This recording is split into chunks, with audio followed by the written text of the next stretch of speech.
Bonjour, je m'appelle Frédéric Vinclair, je suis auteur jeunesse et je travaille également dans une école d'art à Rennes. Je viens vous parler aujourd'hui de mon dernier livre publié, Course-poursuite au Luna Park. Il est sorti dans la collection En voiture Simone aux éditions Thierry-Magnier. Et le salon du livre et de la presse jeunesse de Montreuil me fait le plaisir de m'inviter pour pouvoir en discuter avec vous et avec une autre autrice de livres qui se passe dans une époque un peu similaire. Parce que c'est un roman historique qui se passe au début du XXe siècle. J'ai choisi cette époque pour plusieurs raisons. La première, c'est que j'avais envie d'écrire sur la fête foraine, tout simplement, et c'est à cette époque-là qu'on a commencé à créer les premières fêtes foraines. J'ai fait quelques recherches et je me suis rendu compte qu'à l'époque, on fabriquait des fêtes foraines en bois, ce qui peut paraître un peu dangereux aujourd'hui, ça devait craquer de tous les côtés. Et malgré tout, on inventait des attractions assez extraordinaires, très rapides et qui devaient être bien dangereuses aussi, notamment une grande roue que vous connaissez bien, mais celle-là, elle faisait 100 mètres de diamètre. C'est-à-dire que quand vous étiez tout en haut, vous étiez à 100 mètres au-dessus du sol, dans une grande roue en bois. Donc il fallait être un petit peu fou, je pense, pour monter là-dedans, en tout cas pour ne pas avoir peur. C'était aussi une époque très particulière pour plusieurs raisons, mais principalement le travail. Le travail des enfants n'était pas interdit, par exemple. Je ne connais pas l'âge minimum, mais je crois que dès 8 ans, vous pouviez travailler dans une usine, dans un atelier, dans un commerce. Gaston, par exemple, le héros de mon roman, il est cireur de chaussures. Il passe ses journées dans la rue à nettoyer les chaussures des gens riches pour pouvoir s'acheter à manger et se payer un toit, parce qu'il est orphelin. Autre fait très important qui vous concerne un petit peu, à l'époque, début du XXe siècle, les vacances n'existaient pas. C'est-à-dire que non seulement les enfants pouvaient travailler autant que les parents, mais ils n'avaient aucune vacance. Ça n'a été voté en France qu'en 1936. Je vous laisse imaginer les conditions de vie des enfants de l'époque.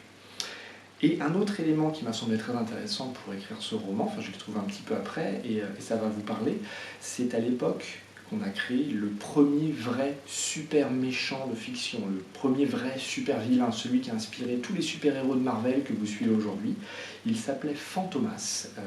On l'avait créé dans des romans et il s'est exporté ensuite aux États-Unis, je crois, vers 1920, où on a créé un personnage un peu similaire, notamment dans le costume, qui s'appelait The Phantom. Fantomas, le fantôme, vous voyez la ressemblance.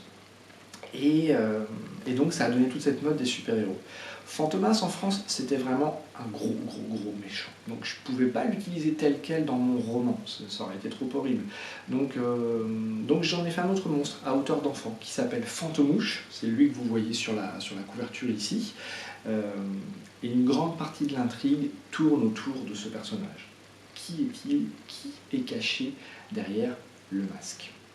Je vais vous en lire un petit extrait par exemple, pour que vous compreniez le lien entre Fantomouche et le thème du Salon du livre et de la presse jeunesse de cette année à Montreuil, qui est le nous. Je commence page 27. Un grand fracas suivi de cris vint le rassurer sur la distance qui les séparait. « Ma limonade !» hurla une fille du même ton que Gaston quand il s'était fait dépouiller. « Fantomouche, tu es agile, mais pas discret pour un sou. » Gaston les rejoignit en quelques enjambées, le temps pour lui de voir Fantomouche déguerpir après avoir mis un sacré gros bazar. L'étal où la fille vendait sa boisson avait volé en éclats.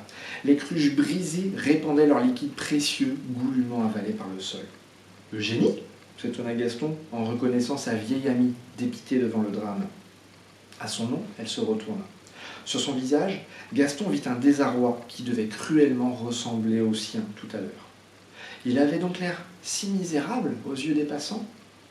La contemplation ne dura qu'un quart de seconde, mais lui fit l'effet d'une gifle. Elle était sale, maigre, blonde comme un soleil froid, une vraie journée d'hiver. Eugénie et lui se connaissaient depuis l'orphelinat, avaient partagé nombre de galères et autant de loyers chez la mère Bidoche. « Gaston, tu... » « Oh désolé, mais je suis pressé !» l'interrompit-il en la dépassant. « Ce voyou vient aussi de voler ma recette. Et une belle. Si tu m'aides à le rattraper, c'est moi qui régale ce soir. »« Mais on n'a pas le temps, viens !» Sans attendre de réponse, il l'abandonna pour reprendre Fantomouche en chasse, avec de la motivation pour deux dans les jambes. Il avait l'impression qu'Eugénie le poussait dans le dos, tellement il courait vite. Et s'il avait songé à se retourner, il aurait remarqué que c'était d'ailleurs quasiment la vérité.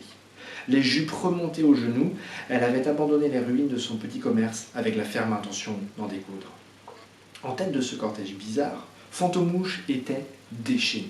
Il courait au milieu de la rue dans son costume de chat, à la surprise générale. Les plus au fait de l'actualité hésitèrent sur cette apparition. Vrai méchant ou énième attraction?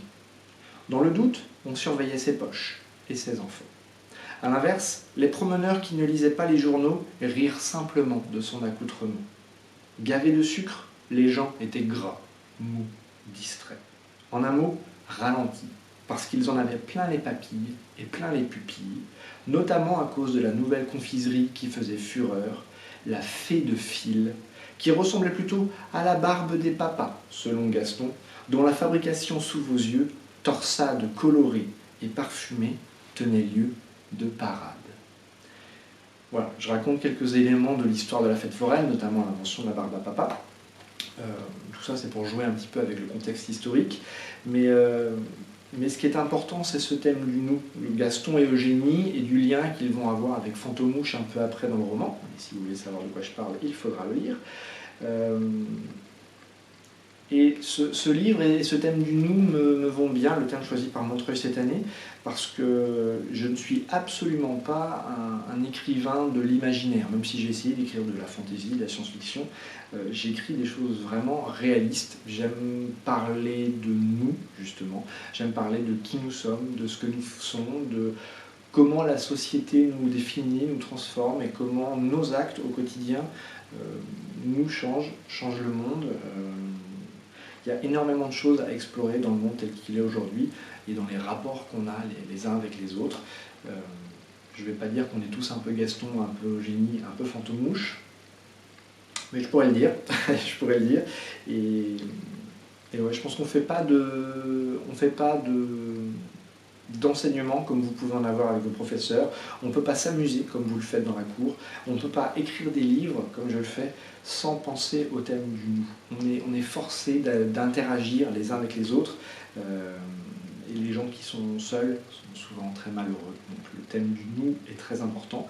Et j'écris beaucoup sur la famille, par exemple. Ça, c'est vraiment un thème important dans mes livres. Et j'écris aussi beaucoup sur les villes. Je pense que ça se ressent sur Course Poursuite au Luna Park. Parce que c'est quand même curieux, une ville. C'est un endroit souvent assez serré où on se rapproche en très grand nombre pour vivre tous ensemble, quitte des fois à se taper sur les nerfs et à se marcher sur les pieds. C'est quand même curieux, une ville comme une famille. Donc j'aime bien écrire là-dessus. Et j'espère que nous aurons l'occasion d'en discuter un jour ou l'autre. Voilà, au revoir.